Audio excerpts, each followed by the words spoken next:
नमस्कार दोस्तों, रेल कौशल विकास योजना से जुड़ी महत्वपूर्ण जानकारी लेकर आज मैं आप लोगों के बीच उपस्थित हुआ हूँ।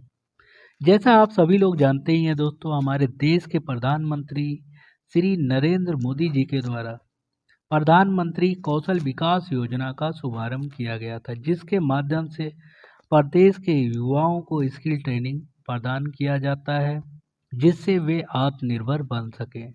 इसी योजना के अंतर्गत दोस्तों रेल कौशल विकास योजना का भी शुभारंभ किया गया है।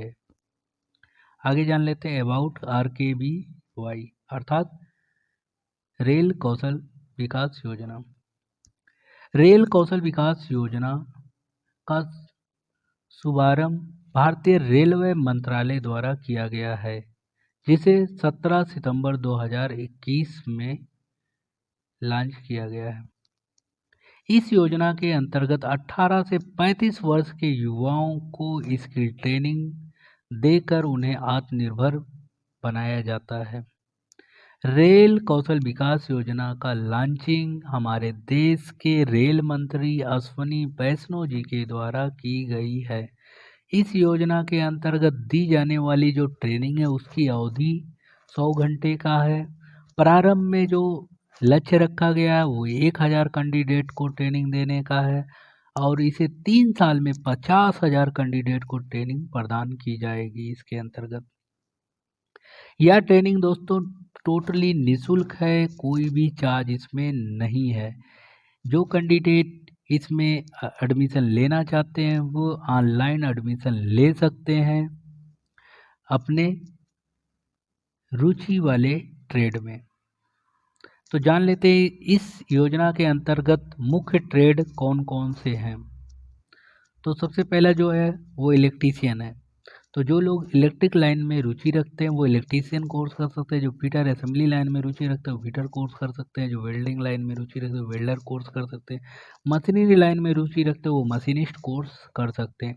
इन चारों ट्रेड में से किसी एक ट्रेड में एडमिशन लेकर वे ट्रेनिंग स्टार्ट कर सकते हैं। तो जान लेते हैं एडमिशन के लिए क्या क्या एलिजिबिलिटी क्राइटेरिया होनी चाहिए और कौन कौन से डॉक्यूमेंट होना चाहिए उसके बारे में।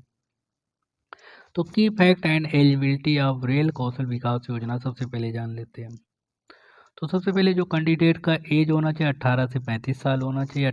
18 से कम नहीं होना चाहिए, 35 से अधिक नहीं होना चाहिए। भारत का वो अस्थायी निवासी होना चाहिए। वो 10वीं पास होना चाहिए। 10वीं के मेरिट के आधार पर उसका चयन होगा इस ट्रेनिंग में।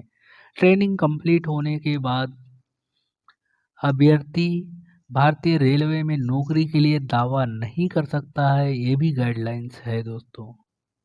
आप ट्रेनिंग के कंप्लीट होने के बाद आप रेलवे में नौकरी पाने का दावा नहीं कर सकते। ये सिर्फ आपकी स्किलिंग को निखारने के लिए ट्रेनिंग दी जा रही है दोस्तों। अब ट्रेनिंग में आपको 75% की उपस्थिति चाहिए।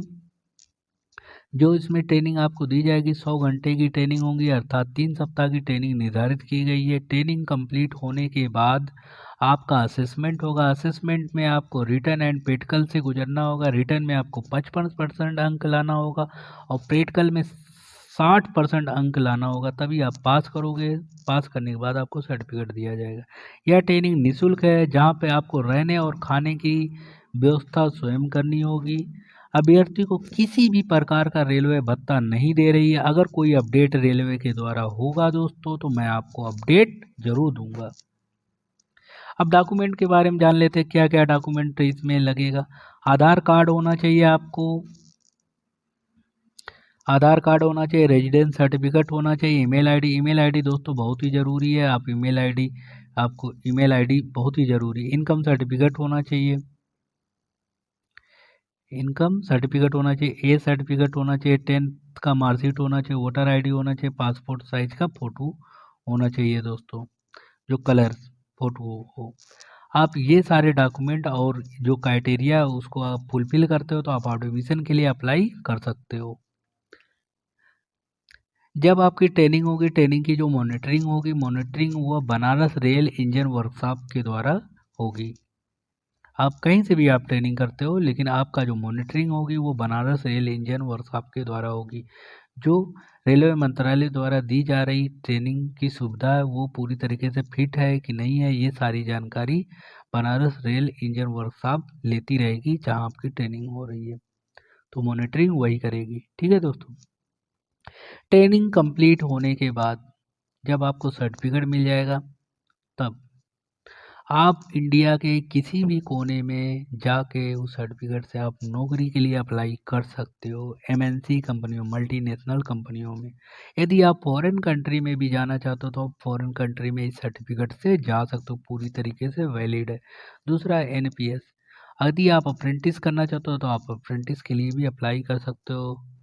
यदि आप अपना स्वयं का बिजनेस सेटअप करना चाहते हो, सेल्फ एम्प्लॉयड बनना चाहते हो, तो स्टार्टअप इंडिया के तहत बहुत सारे लोन के स्कीम है, जैसे मुद्रा लोन, पीएमईजीपी लोन। ठीक है, तो आप मुद्रा लोन के लिए अप्लाई कर सकते हो। ठीक है, साथ में आपको ट्रेनिंग कंप्लीट होने के बाद आपको टूल किट की भी यहाँ टूल किट प्रदान किया जाता है। जैसे इलेक्ट्रीशियन में जो टूल किट होगा, बिल्डर में जो होगा, वो आपको टूल किट भी दिया जाएगा आपके बिजनेस का स्टार्टअप करने के लिए।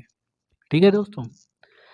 और भी यदि आपको कोई जानकारी चाहिए तो मैंने आपको लिंक दे दिया है इंडियन रेलवे का, www.railkby.indianrailway.gov.in पर आप जाइए साइट पर, आपको वहाँ पूरी डिटेल मिल जाएगी।